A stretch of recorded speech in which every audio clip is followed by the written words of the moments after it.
Good morning, YouTube. What is up? It's your girl Megan, and I'm back with another video. Okay, so first things first, why does it look like that? It looks like I have like a bunch of like editing features on me. Like it looks like I photoshopped myself. Okay, anyways, hi guys. So I made a video a couple months ago. It was probably back in October. And it literally looks like I'm photoshopping myself. Like I look like a cartoon. Okay, whatever. I made a video back in October about my experience with UPS, and I was like 5 days in. So now, because I started back in October, I'm about 7-8 months in. So I'm gonna give you guys, if you want any tips on how to basically survive comfortably at UPS, I'm just gonna give you some tips. Okay, that's better. I look normal. Okay, so basically, I'm not an expert on UPS, but from what I've seen, these are some 4 good tips if you want to survive at UPS very, very long term. Because for me, it's going to be a career. I know a lot of people are going just for school, and basically once they're done school, they're going to pretty much opt out.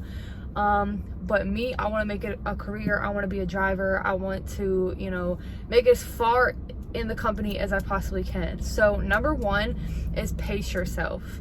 Do not overwork yourself.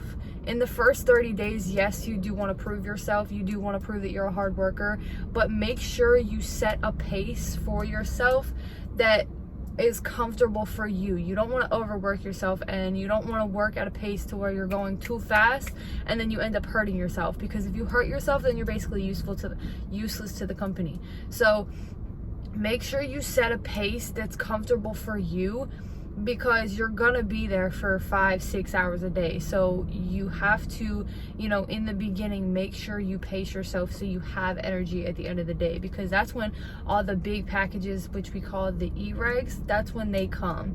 And it gets a lot busier at the end of the day. So make sure you set a pace for yourself to where you're comfortable and you're not overworking yourself and wasting a lot of energy in the beginning of the day. Number 2, drink lots of water. I cannot stress that enough. Drink water. Even if you're not thirsty, even if you don't want any water, make sure you just chug down water. And even if you don't have water, drink Gatorade. Drink lots of water. Drink 3, 4, 5 bottles of water a day, especially in the summer. Like right now, I'll show you, it's about like 81 degrees. And it gets very, very, very, very hot in those trailers. If it's 81 degrees outside, it's probably like 120 in those trailers, and you don't feel the fans at all. So make sure, if you are someone like me who sweats a lot, you are drinking plenty of water. Drink a bottle of water before work. Before you come in, drink probably 3 or 4 bottles of water at work, and drink 2 bottles of water when you get home from work. I cannot stress that enough, because if you are not drinking water when you get into those trailers, you're gonna have a dry mouth, you're gonna get nauseous, you're gonna get a headache very quickly. So just make sure you're drinking lots of water and keeping yourself hydrated, because that's very, very important.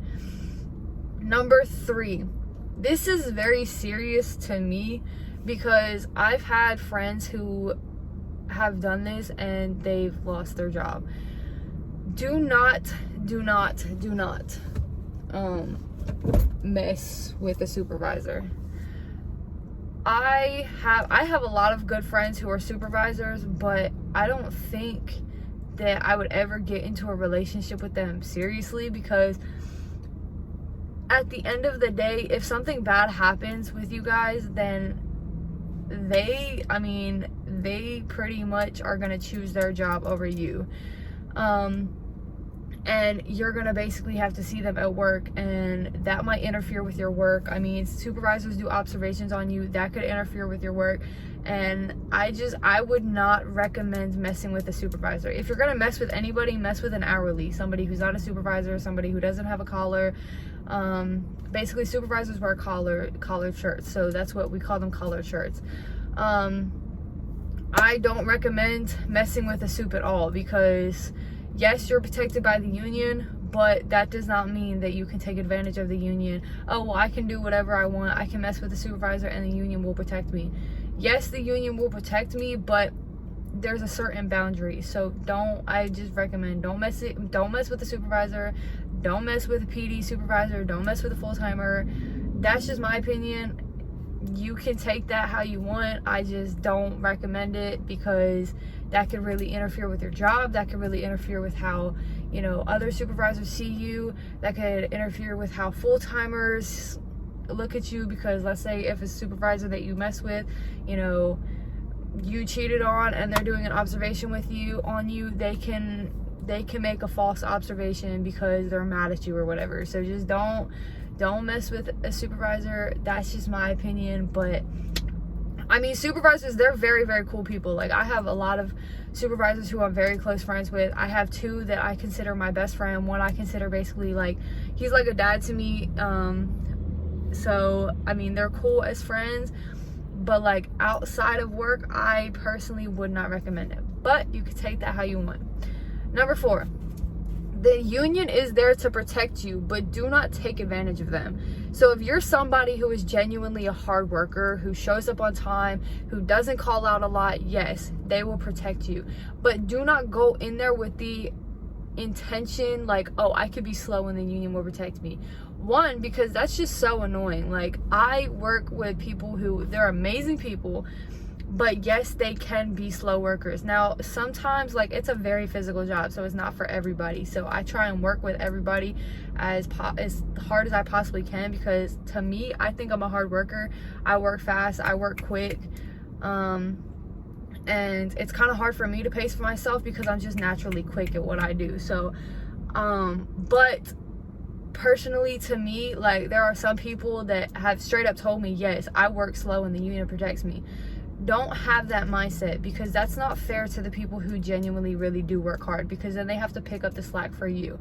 So yes, the union does protect you, but do not take advantage of the union. They are there to protect people who genuinely work hard, and something, you know, let's say something happens and a supervisor, you know, and then a supervisor has an issue with somebody, but that person, you know, feels like the supervisor is, let's say, like, going after them, then the union is kind of there to kind of like, they're basically our UPS lawyers.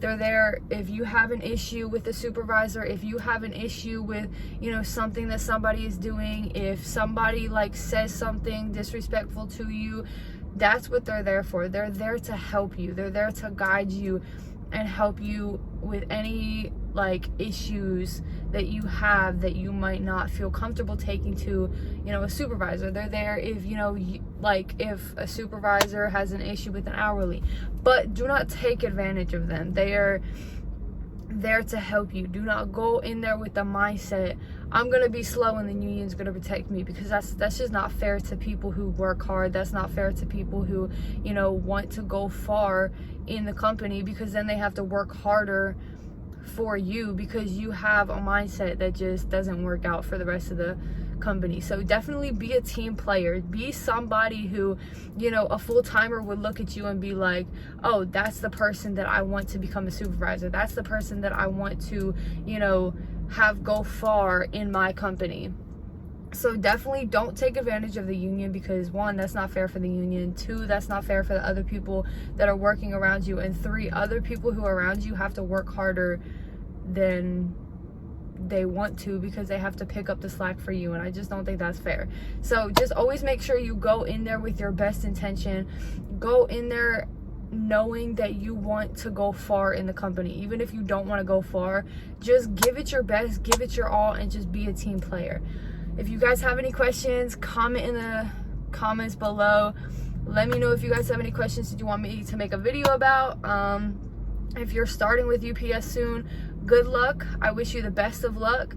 You don't have to take this advice, but I highly recommend it, because I have full-timers that love me. I have, you know, I love my full-timers. I love my job. I go in there with the best intentions that I have for that company, because I genuinely want to go far. So I give it my all. It's go big or go home for me. So this is just the advice that I want to give to you if you want to go far in the company. If you're starting soon, good luck.